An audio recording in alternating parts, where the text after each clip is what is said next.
Auggie and Me, the shingling chapter. How I received my first surprise of the day. I walked back inside the performance space as Mrs. Antanaby finished unwrapping herself from all her wintry layers. Her coat, her scarf, and her sweater were all scattered around her on the floor, which was wet from the snow she had brought inside with her. Oh my gosh, she kept saying over and over again, fanning herself with both hands. It's really starting to come down now. She plopped onto the piano bench in front of the stage and caught her breath. Oh my gosh, I hate being late. I saw Zima and Summer exchanging knowing looks. When I was little, Mrs. Antanaby continued, talking in that chatterbox way of hers that some people loved and some people thought made her seem crazy. My mother actually used to charge my sister and me $1 every time we were late for something. Literally, every time I was late, even if it was just for dinner. I had to pay my mom $1. She laughed and started redoing her bun, holding a couple of bobby pins in her teeth while she talked. When your entire allowance for the week is only $3, you learn to budget your time. That's why I'm conditioned to hate being late. And yet, Zima pointed out, smiling in that sly way of hers, you were still late today. Maybe we should charge you $1 from now on. Ha ha ha, laughed Mrs. Antanaby good-naturedly, flicking off her boots. Yes, I was late, Zima, and that's actually not a bad idea. Maybe I should give all three of you $1. Zima kind of laughed, assuming she was joking. In fact, Mrs. Antanaby said, reaching for her pocketbook, I think I'm going to give each one of you girls $1 bill every time I'm late for a rehearsal. From now on. That'll force me to be on time. Summer shot me a quizzical look. We started to realize that Mrs. Antanaby, who had pulled out her wallet, was serious. Oh no, Mrs. Antanaby, said Summer, shaking her head. You don't have to do that. I know, but I'm going to, answered Mrs. Antanaby, smiling. Now here's the rub. I'll agree to give each of you $1 every time I'm late to rehearsal if you agree to give me $1 every time you're late for a rehearsal. Are you allowed to do that? Asked Zima. Take money from a student? I was thinking the same thing. Why not? Answered Mrs. Antanaby. You're in private school. You can afford it. Probably more than I can. This last part she muttered, and then she started cracking up. Mrs. Antanaby was kind of famous for laughing at her own jokes. You pretty much had to get used to it. She pulled 3 crisp dollar bills out of her wallet and held them up in the air for us to see. So what do you say, girls? She said. Is it a deal? Zima looked at both of us. I know I'm never going to be late, she said to us. I'm not going to be late either, said Summer. I shrugged, still unable to look Zima in the eyes. Me either, I said. Then it's a deal, said Mrs. Antanaby, walking over to us. For you, mademoiselle, she said to Zima, handing her a spanking new $1. Merci, said Zima, shooting us a quick smile, which I pretended not to see. Then Mrs. Antanaby walked over to me and Summer. For you and for you, she said, handing us each $1 bill. God bless America, we both answered at the same time.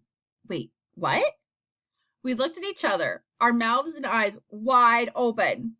Suddenly, everything that occurred in the last half hour seemed to lose any importance. If what I think just happened did just happen. The accordion man, I whispered excitedly. Summer gasped and nodded happily. The accordion man. How we went to Narnia. It's funny how you can know someone your whole life, but not really know them at all. Here, this whole time, I've been living in a parallel world to Summer Dawson, a nice girl I've known since kindergarten, who I've always thought looked like the Lavender Fairy. But we never actually became friends. Not for any particular reason. It just worked out that way. The same way that Ellie and I were destined to be friends because Miss Diamond had sat us next to each other on the first day of school. Summer and I were destined not to get to know each other because we were never in the same classes, except for PE and swim, and assembly. and concerts and stuff like that. Our paths never crossed in lower school. Our moms weren't really friends, so we never had play dates. Sure, I invited her to my flower fairy birthday party once, but it was really because Ellie and I thought she looked like the lavender fairy. And sure, we'd hang out a bit at others' bowling parties and at sleepovers and stuff. We were Facebook friends. We had a lot of people in common. We were totally friendly, but we were never actually friends. So when she said, "God bless America," it was almost like I was meeting her for the first time in my life. Imagine finding out that there was someone else in the world who had a secret that only you knew. It was like an invisible bridge had instantly been built connecting us. Or like we had stumbled onto a tiny door in the back of a wardrobe and an accordion playing faun had welcomed us to Narnia. How I received my second surprise of the day. Before Summer and I could say anything else on the subject of the accordion man, Mrs. Antanaby brushed her hands together and said it was time to get to work. We spent the rest of the rehearsal time, since there was only half an hour left, listening to Mrs. Antanaby give us a quick overview of the dance, while also periodically checking the weather app on her phone. We didn't really do any actual dancing, just some basic steps and a little rough blocking. "We'll start getting into it next time," Mrs. Antanaby assured us. "I promise I won't be late. See you Friday and stay warm. Be careful going home." "Bye, Mrs. Antanaby." "Bye." As soon as she was gone, Summer and I came together like magnets, talking excitedly at the same time. "I can't believe you know who I'm talking about," I said. "God bless America," she answered. "Do you have any idea what happened to him?" "No, I asked around and everything." "I did too. No one knows what happened to him. It's like he just vanished off of the face of the earth."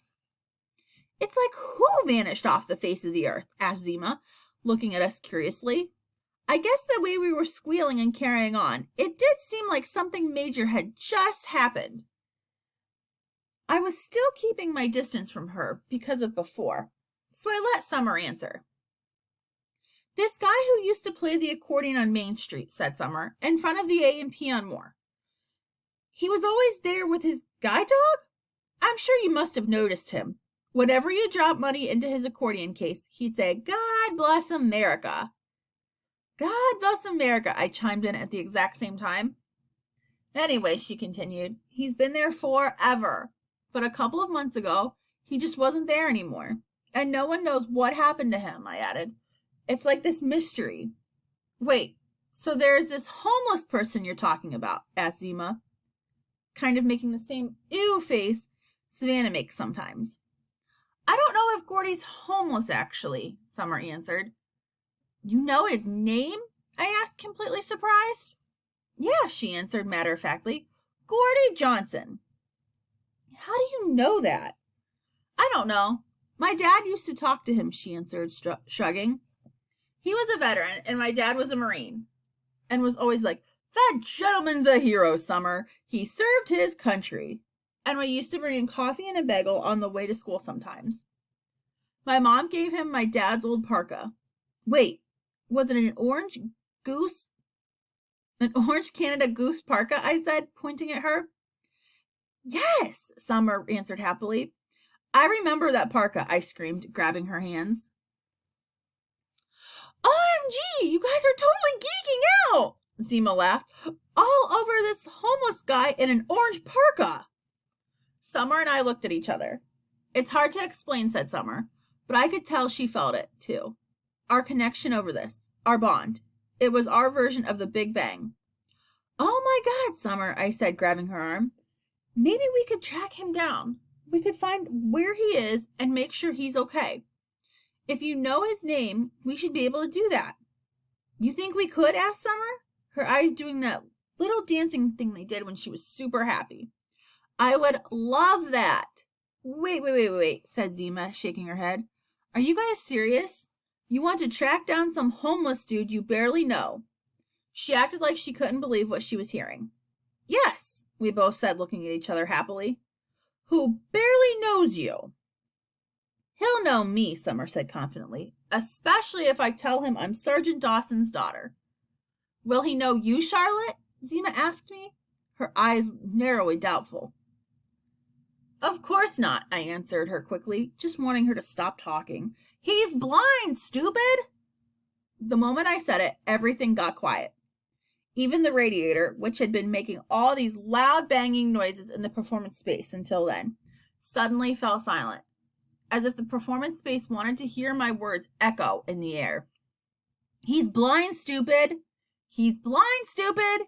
He's blind, stupid! Another vomit of words. It's almost like I was trying to get Zima Chin to hate me. I waited for her to hit me with a sarcastic comeback. Something that would slap me like an invisible hand across the face.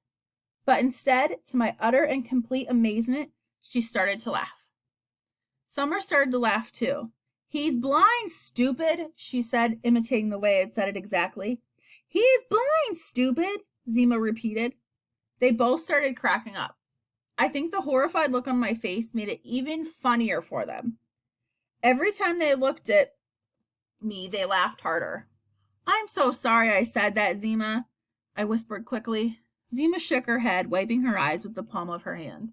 It's fine, she answered, catching her breath. I kinda had that coming. There wasn't a trace of snarkiness to her right now. She was smiling. Look, I didn't mean to insult you earlier, she said.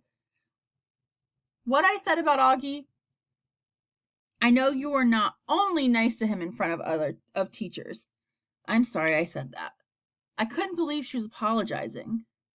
No, it's fine, I answered, fumbling. Really, she asked. I don't want you to be mad at me.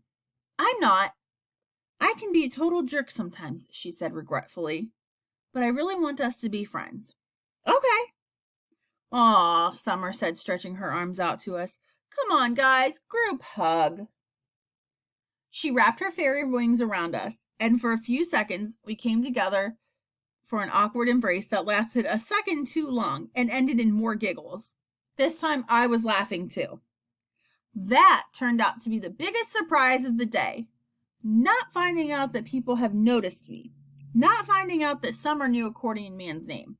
But realizing that Zima Chin, under her layers and layers and layers of snarkiness and mischief, could actually be kind of sweet when she wasn't being kind of mean.